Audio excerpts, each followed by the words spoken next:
You want to master your business, master your life. And investing in yourself is one of the keys to doing it.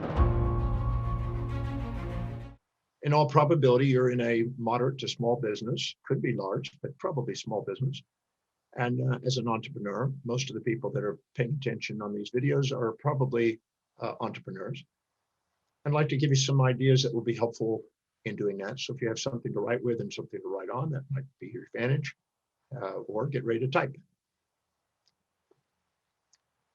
The first thing I'd like to share about this is that every business is really an extension of a transaction. A transaction is something that inspires and fulfills what you value in exchange for something that fulfills and inspires somebody else to fulfill their value. Now, that could be a product, a service, or idea.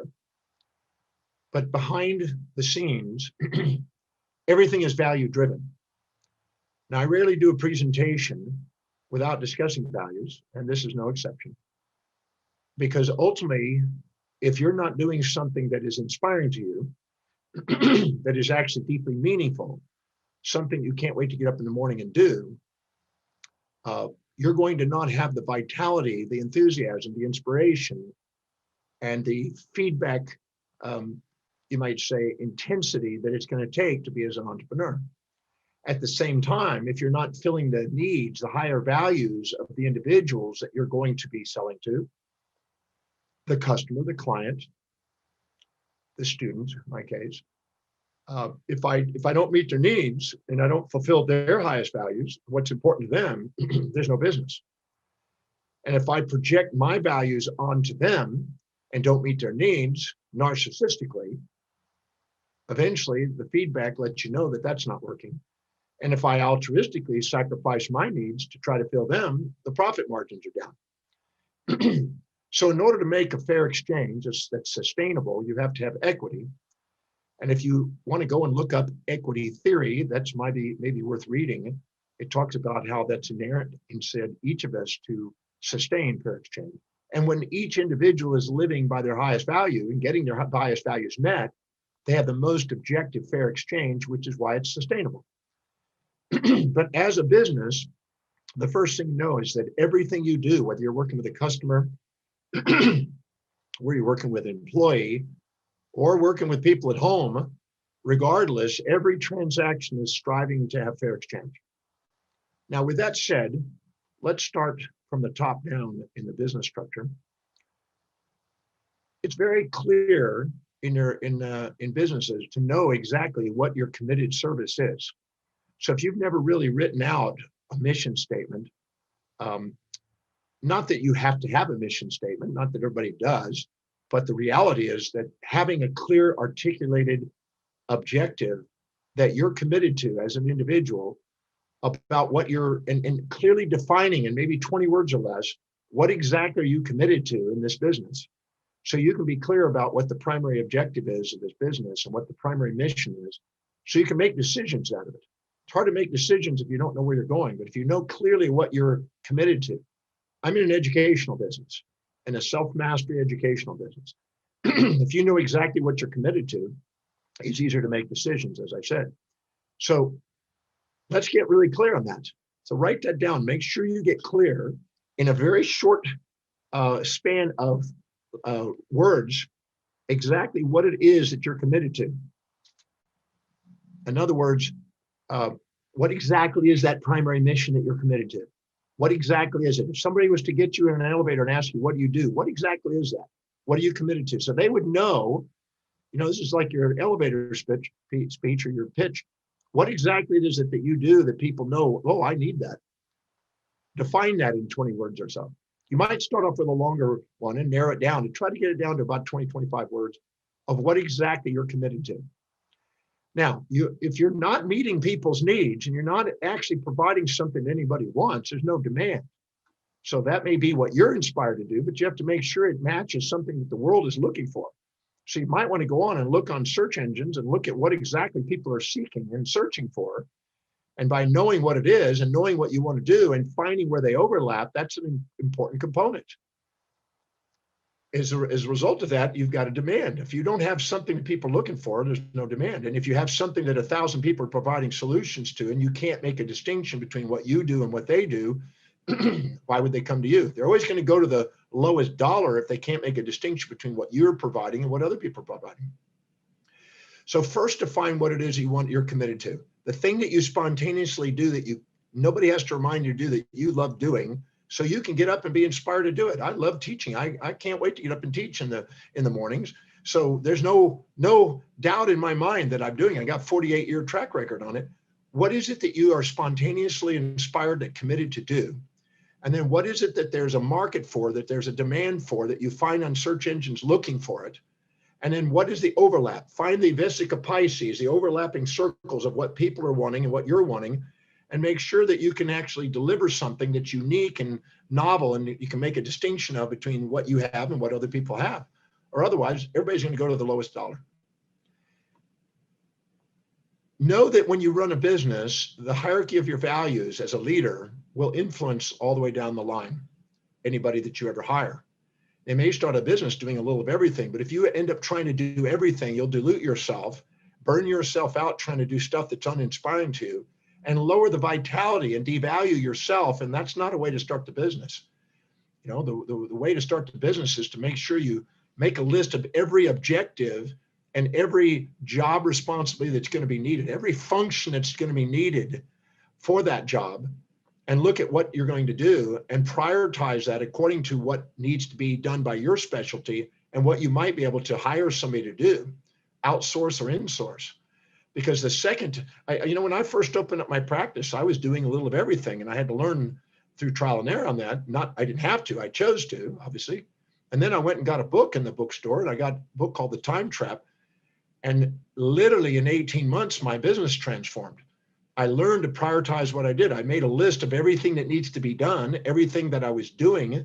I looked at what it actually produced per hour. I looked at how much meaning it each had. I looked at how much would it cost to hire somebody to delegate it, to give it to somebody else. I looked at how much time I spent on it. Then I prioritized all that.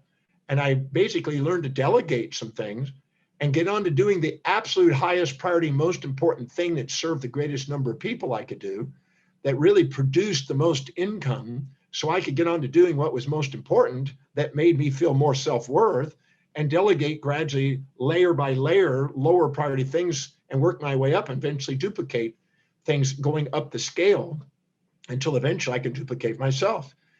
But in the process of doing that, I learned to prioritize what I was doing and to make sure I was doing the things that was matching what my needs were. But at the same time, the way I know it was matching the customer's needs is I was getting the most income from it. Money is a measurement of the services rendered, in a sense, and is letting you know you're meeting somebody's needs. Otherwise, they're not going to pay. So what produces the most per hour and what is the most meaning? That's what you're looking for. What's most productive per hour is what's meeting people's needs, and what's most meaningful is meeting your needs. If you find the thing that's most meaningful and you find the thing that produces the most and you stick to those priorities, and then you find people to do the other things that need to be done, it's not that they're not important, it's just that they're not important for you. You know, I think when I was 38 going on 39 years ago was the last time I ever wrote a check. I could hire somebody in those days for $20 an hour to take care of all my financial matters, 25 to 30 bucks an hour. They were doing everything on the finances. So I got to focus on clients. And I could have, before I did that, I was paying bills and writing checks and doing bank statements and all kinds of stuff. And I thought, that's a $25 an hour job. I can be making thousands over here. Why not be doing the thing that produces the most? So I basically learned to prioritize what I was doing, delegate things, and do it in layers. I took the lowest, most easily delegated thing and worked my way up until I duplicated myself. But finding out what is really serving people's needs and sticking to the highest priority thing, finding that one thing that you do that gives you the greatest results, and then hiring people to do the things that are lower on the values to free you up. It doesn't cost to delegate if you're doing the things that produce more than the cost. And it doesn't cost to delegate if you make sure you're getting somebody that you're going to delegate to that is inspired to do that job and do a greater job than you would do it. If that's high on their values and they are more inspired to do it than you are, then that's going to free you up. and it's going to allow them to be self-reliant to get the thing done. You don't have to micromanage them. So that leads you to understanding how to relate to teams and building teams of people that are going to help you get things done. And that's basically back to values. People don't go to work for the sake of a company. They go to work to fulfill what they value most. If they feel that their job duties are helping them fulfill what they value, they are engaged and inspired, productive and innovative and creative, and love going to work and have gratitude for their job, love what they do. They're inspired by the vision and they're enthusiastically working. As Peter Lynch says, those are the keys to an appreciating company to buy stock in when he was buying stock in the 90s.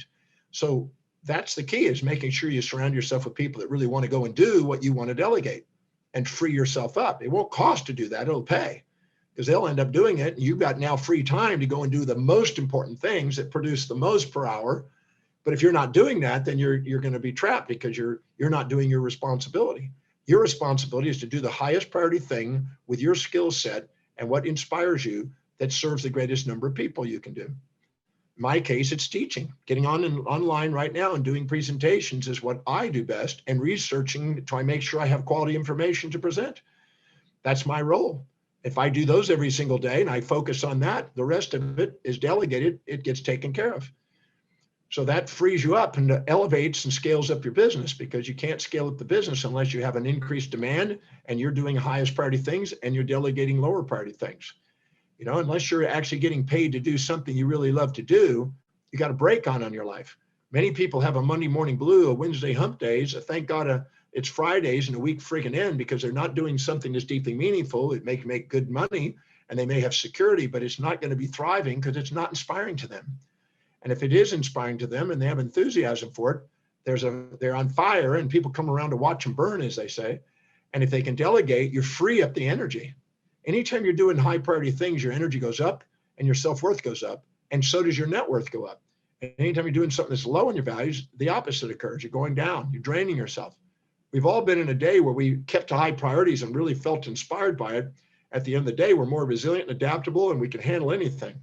But if we're doing things and putting fires out all day and doing low priority stuff and not delegating, we're trapped and it's uninspiring and we're drained and we go, whoa, what a day. And then we take that out on all the people we care about. So you want to surround yourself with that and build a team. But when you're building a team, just know that your values are going to be different than the people that work for you. You know, I've heard for years that, you know, company has values. I've never seen that to be true. People have values and the company's made of people. And if you put new people in there, you got a new set of values going in there. And you can set up an idealism and type it all up and make it where this is our values. But if people aren't engaged in that, don't relate to that, and don't see how that is related to their life, it's just a bunch of paperwork. You have to realize that what your values are, it's going to filter down through the company. And if you can't communicate what you value in terms of what other people value, they're not engaged. So you may want to take the time, if you've got people around you that you hire, is to find out what their highest values are. Go in my value determination process on my website, drdemartini.com, and have anybody you ever hire go through that value determination process, go through it with them, make sure it's done thoroughly, take a look at that and realize that's the only thing you can expect them to do. Anytime you expect somebody to live outside what their real values are, anytime you delegate things to somebody that's not in line with what they value, anytime you give job descriptions that's not matching what they value, you're going to end up micromanaging and pushing people uphill. You're not going to have people that are going to be self-sufficient, self-reliant individuals driven. So you want to make sure that you find out what their values are and communicate in those values and delegate and disseminate or allocate job duties to that, or otherwise you're going to be distracted, micromanaging and pushing people and motivating people. Motivation is a symptom of a company, not a solution for the company. Having people that are inspired to get the job done and they're doing it because that's what they love doing, that's liberating. You know, it's amazing when you get somebody. We've all been into a department store, we've been into some restaurant or whatever, where somebody's really loving what they do. It makes a difference. I remember when I used to live in New York, I'd get in a cab sometimes to go in different parts of New York. And you get in a cab and some of them didn't care about their customer and some really love what they do. And you ask them, so how long have you been doing this? Oh, I've been doing this. My father did this. My grandfather did this. It's a third generation cab service and it's spotless. It's clean. They know it. They know every city, every part of the city, every street. They know how to get you there. They give you the card. They're engaged and you want to actually take their card and call them back again. But if they're not, and it's filthy and it's not engaging and they're not doing it and they go, yeah, I got a job, man. I got to pay the bills. It's uninspiring. Unenthused, uninspired, ungrateful, and unloving people in a company cost companies. That's the most significant thing. So engagement is very important. So when you're hiring people and you want to get people to scale up your business that way and let go of lower priority things so you can get on with the most important thing, you engaging and inspiring customers is probably your most significant thing. If you're a coach, you may want to be coaching people. If you're a speaker, you may be speaking. If you're selling a product, you maybe want to innovate and build on your products. But you need to make sure that it's articulated in people's values. The customer has to meet their needs, and the employee has to meet their needs. You have the responsibility of meeting customers' needs, employees' needs, and your own. And then you also have corporate needs, and you have social, industry needs, and you have ecological needs. All those needs have to be factored in. And the more people you're able to serve, the higher the probability that the business is going to thrive. It's all about meeting people's needs. Albert Einstein said that a life is not worth living unless you have somebody you can be of service to. And I think there's some wisdom in it. I think our brain is set up automatically with our motor cortex to be able to be of service, and our sensory cortex to get rewards and to find a fair exchange and have those balanced. Those are sustainable that way. Now, when you're marketing or advertising or selling, it's all value driven. All of the content has to be thought through and think about what exactly is the highest priorities of these individuals. What are their real needs? Not make assumptions, but find out what their needs. That may be engaging and asking questions and doing surveys to find out what the needs are. It may be going online and looking at what the demands are, what people are actually, flocking to on the online. It has to be needs. And we want to make sure that the product that you're offering is matching those needs. You can't just be worded in such, it has to actually deliver that, or otherwise they're going to go somewhere else. If I put on a program and there's nobody there, then there's no business. I have to meet some sort of need. And every human being is making a decision based on what they believe will give them the greatest advantage over disadvantage. So whatever product, service, or idea that you're delivering out there, it has to provide more value than any competitor. And what's interesting is if you can't make a distinction of why they would come to you and make the distinctions, then you're probably going to, again, go to the lowest dollar and be dollar lowering instead of actually raising your dollars. There's a great little question that you may want to ask yourself, and you may want to write this down. Whatever product, service, or idea that you have, that is the one that seems to be the key one that's most of your business, the 20% that gives you 80% results. You want to ask what exactly of this product, this service, or idea, what exactly are the features that make it stand out and that draw and magnetize people? What are the utilities that it can provide? How are all the different ways in which that can be used in their life? What are the benefits that it provides? What are the advantages it has over anybody else's product? What exactly are the utilities? How can they utilize it? What's unique about it, right? And how is it going to serve somebody? The features, advantages, benefits, utilities, uniquenesses, and services. Those 6 things, I tell people to take the product, service, or idea, whatever they do, and write down 30 answers to those questions. What's unique about this product that is totally unique, that what I'm offering is unique? Because if you can't make that distinction, they're just going to automatically, and you can't explain what that distinction is, they're going to go to the lowest dollar again. So what is unique? What are the features that make it stand out over the competitors? What are the advantages going with you? What exactly is the utility? How all the ways in which it can be used in their life? Lay it out. If you have 30 answers for each of those 6 different items, features, advantages, benefits, utilities, services, uniquenesses, if you have 30 answers for those, you're more prepared to know how to articulate in their values with your content in sales, marketing, and advertising.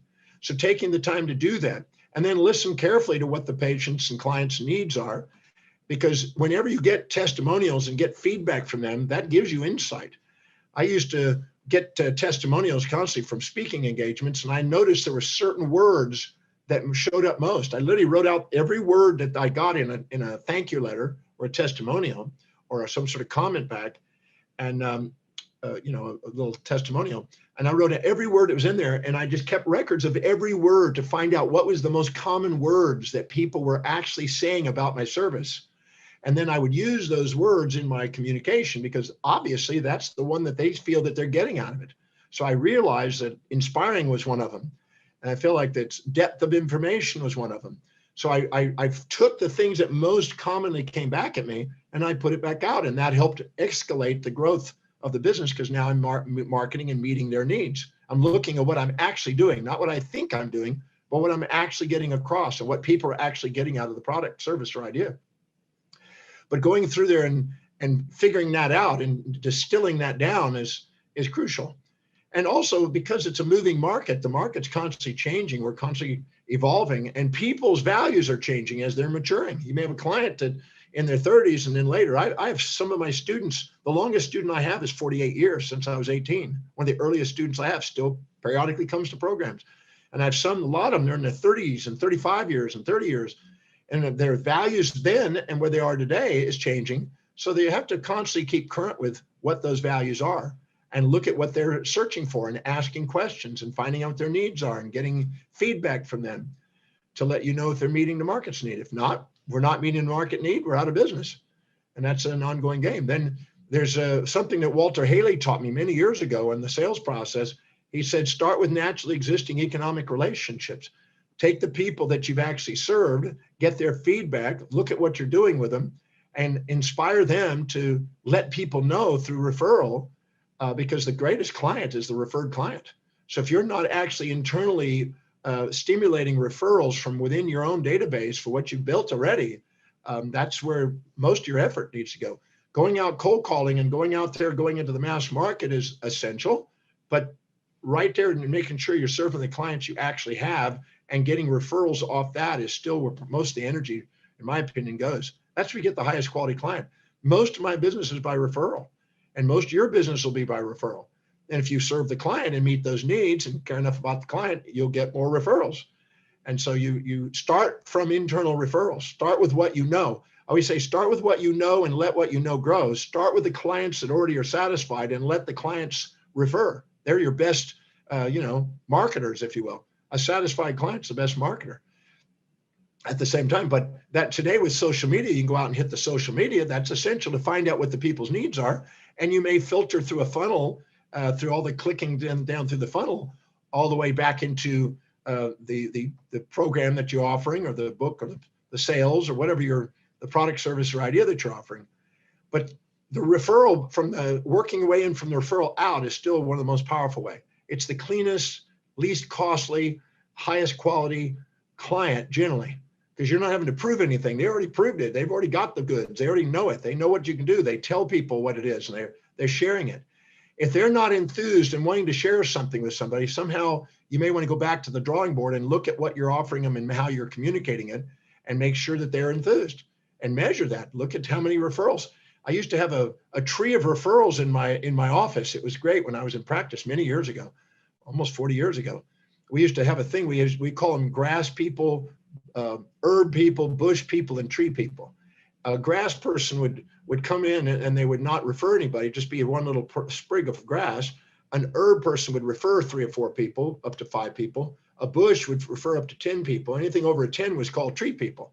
And we kept records of all the referrals, and we used to ask the clients, have we done something that's not been satisfying to you? Because we noticed that you haven't shared our services with people. Or we're doing something that's not meeting your needs. And we just ask them.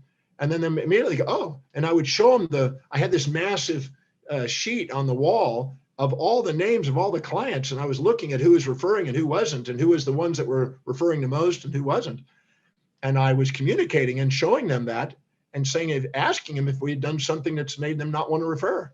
And when they got to see that most people were referring 3 to 5 or more people, at least, they would go, oh my God. And then they started thinking of people that they wanted to let people know about, or let people know about the service. So if you're not concentrating and thinking about that, if you're not concentrating, I also found out that there has to be something novel and new every 3 months in the business, because anything that's the same kind of stagnates and hedonic adaptation takes over. People get adapted to it and they're not inspired as they were. So you constantly have to refine. Now, I don't mean if you have a product that's working like Coca-Cola, you don't have to change it, but you have to add something either in your communication or something that makes it feel novel, because otherwise the same redundancies don't work. We're living in constant change, as Heraclitus, the philosopher, said, and you're constantly having to update with new people's values. So there has to be something that sparks an attention. So in my seminars, I'm constantly researching and adding new material to it. Every seminar is evolving on a quarterly basis. So as long as there's something that's innovative, creative, or the way you're presenting it is something new and novel, you're enthused still about it, and they become enthused about it. So make a commitment to add some sort of innovation at least every quarter. Even if it's the same seminar or product or service, add something new, present it somehow in something novel, and just schedule that so there's something innovative going on. And make sure that you're finding out what the new needs are. The new technologies coming out, and people automatically demand new technologies, and you may have to give information on new technologies, for instance. But whatever the product, service, or idea, I noticed there's a new company that's a yoga service that my friend was looking up the other day, and it's just going, they're flying off the shelf because obviously people are wanting to get fit, and there's the whole fitness movement and yoga is going on, and it's just making millions.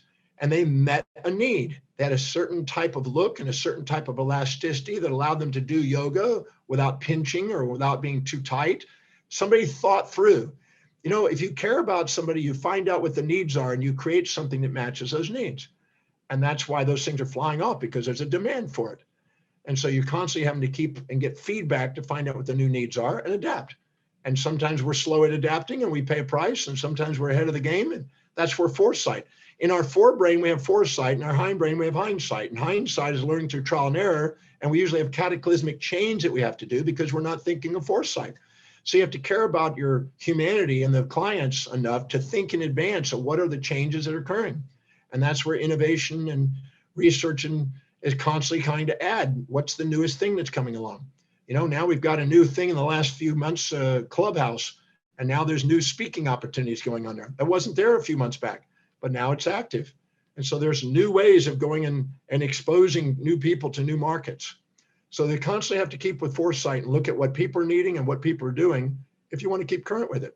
But also you want to make sure you look at this way. You got fads, you got trends, and you got classics. If you're selling fads, you got to put, a lot of spin on it. You got to make it really exciting for them. But then what happens is a hedonic adaptation takes over and they don't stay inspired by it. Trends have a longer lasting life, shelf life, you might say. Classics are things you could be teaching. In my case, I teach classics. So I can teach a program, and with small tweakings on a regular basis, I can keep it current. But if you're doing a technology, some technologies are going to be changing rapidly. And so you got to look at where you're going to. You're going to the mass market with a fad, you're going to a trend, a mid-market, or you're going to a classical advanced market. If you're going out there and you're selling a widget that's a fast, immediate, gratifying kind of thing, well, then you may have a fast market. It may rise and fall and you're out and it's no longer useful. It's like a pet rock that came out in the 80s. But now, if you're doing something that's a classic, you have something you can just keep refining and keep tweaking, and little innovations at a time, tweaks, refinement instead of cataclysmic change. In change management, when we're doing something that's inspiring to us and we're meeting our highest values and we're meeting other people's values, we just keep tweaking, keep refining, little changes, as Jim Collins says. But if we're not fulfilled and the customer's not fulfilled, we'll need cataclysmic change to radically now meet that need. And I think it's much wiser and more cost effective to do tweakings and getting everybody engaged. That's why you want to make sure that when you hire people, that people are inspired by what they're doing and you're inspired by what you're doing. In my situation as a speaker, if I can't wait to get up in the morning and speak and share my message, I end up literally magnetizing opportunities. I don't know how to describe it. I call it the cosmic AT&T system in America. But what happens is I'm really enthused. If I read something that I'm really inspired about and I can't wait to share that, it seems like there's people that can't wait to get it. It's almost like this quantum field of entanglement that goes on between myself and the audience. That is, the more enthused I am, the more inspired I am to deliver something, the more people want it. And so I think that that's why you want to make sure you're finding something that is inspiring to you and find something that actually has a demand. If you do, you're on your way to do it. And whatever you do, whatever you earn in your fair exchanges, make sure you take a portion of it, you save it. If you're not taking a portion and sticking it into savings and building up a cushion of reserve that handles the volatilities of the business, that actually stabilizes the volatilities of the business, and then putting money into assets that actually go up in value, investments that actually go up in value. So every single day that your investments are growing, you're gradually working towards a situation where you're not having to work, you're working because you love to. I'm in a position now with my finances where I don't have to work. I work because I love to. And to me, that's the purpose of financial independence, not because you want to go and have a debaucherous life and just go play, but because you get to do what you love because you don't have to.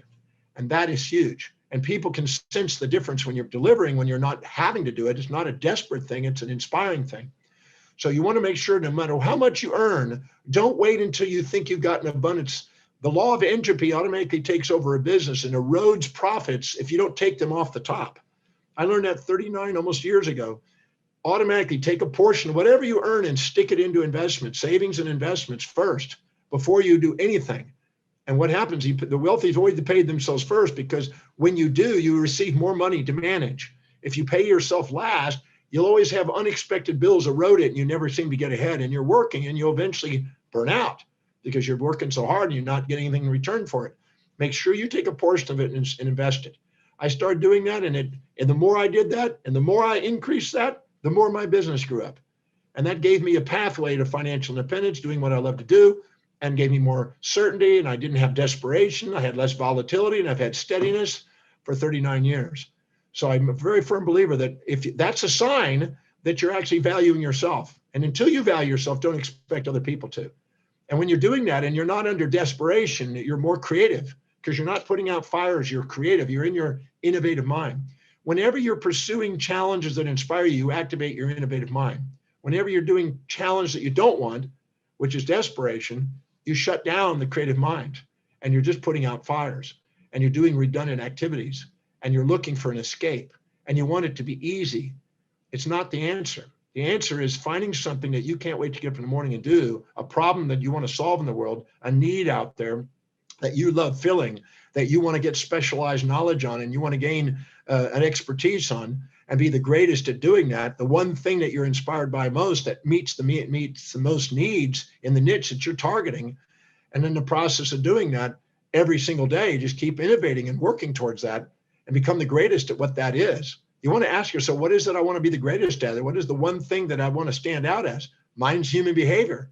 But whatever that is, you want to make sure that you're targeting that and focusing on that and giving yourself permission to go and master that. You want to master your business, master your life. And investing in yourself is one of the keys to doing it. Investing your knowledge, prioritize what you read, prioritize who you hang out with, prioritize your clients, prioritize where your money's going, prioritize who you're hanging out with, prioritize your daily actions. The people that live by highest priority are the ones that get ahead, and the people that keep putting out fires and letting the world around them. You're going to be bombarded by people trying to take up your time and give you advice. But remember, the advice that goes around circulates the most usually has the least value. Make sure that you prioritize what it is that you learn. If you're mentoring, prioritize what you're mentoring. If you're going to go and find something, if you have somebody that knows something, learn from them. Don't try to be them. Don't envy them and imitate them, but learn from them and incorporate that into your own structure. And because otherwise you're going to be second at being somebody else instead of first at being you. But incorporate that and learn from that. Anyway, I just wanted to go over some of those tips that can help you in a small business. I believe that you're a leader if you do. If you prioritize your life, you'll wake up your leadership. And a leader is somebody who's inspired by a clear message. They know what they're here to serve. They've got specialized knowledge in it. They learn how to speak up and share the message in a way that articulates in front of other people. They can sell that because they know how to meet the people's needs with a language, and then they save a portion of their money and make sure that their money's working for them. Because that way you just draw more business to it. The more I've saved, the more businesses come to me. The more I've invested, the more business come. So those are some tips that'll help you in building your business. One other gift that I want to do, if you want to grow your business astronomically, because if you don't have a vision that's astronomical, don't expect a global business. And by the way, the worst clients you have is yourself. The second worst client you have is your own family members or spouse. The third most craziest clients are the friends, but the farther they are in space and time, the more powerful the client. So if you don't have an astronomical vision, don't expect to have a global business and don't expect to get the most inspiring clients. So I have a special gift for you. It's called Accessing Your Astronomical Vision. I did a presentation in Johannesburg in the planetarium to a series of small business owners and mid-business owners in YPO group. And I'm absolutely certain that if you listen to this, most people will listen to it 5 or 6 times. But if you listen to it over and over again, it will definitely catalyze you with more enthusiasm, some ideas on how to scale up your business. and how to see a bigger vision, because you're not going to outgrow your vision. I know in my practice years ago, I had clocks from all over the world. I had maps around the world. I intended to have a global business, and I got a global business because I intended it. Your innermost dominant thought will become your outermost tangible reality. So if you want to take command of your thought and the vision and make it astronomical to make a global impact, with today's technology, it's absolutely insane not to. Take advantage of this gift. $50 value. I promise you're going to enjoy listening to it.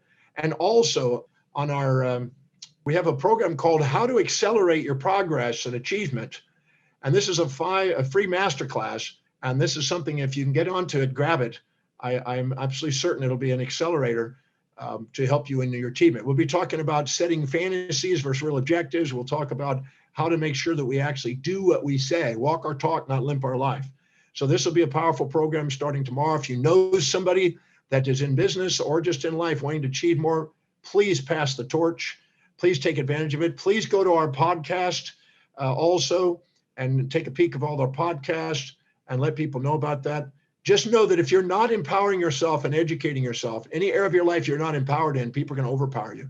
So if you're not educating yourself and stimulating and inspiring yourself from within, intrinsically, by identifying what you value and filling your mind with the greatest ideas to help you stimulate that, you probably are going to not have the greatest progress and achievement.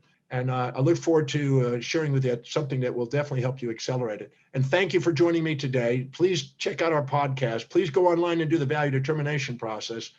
And anything else we can be of service to you, please let us know here at the Demartini Institute. I'm Dr. John Demartini. Thank you for joining me for these 30 minutes or so. Thank you for joining me for this presentation today. If you found value out of the presentation, please go below and please share your comments. We certainly appreciate that feedback. And be sure to subscribe and hit the notification icons. That way I can bring more content to you and share more to help you maximize your life. I look forward to our next presentation. Thank you so much for joining.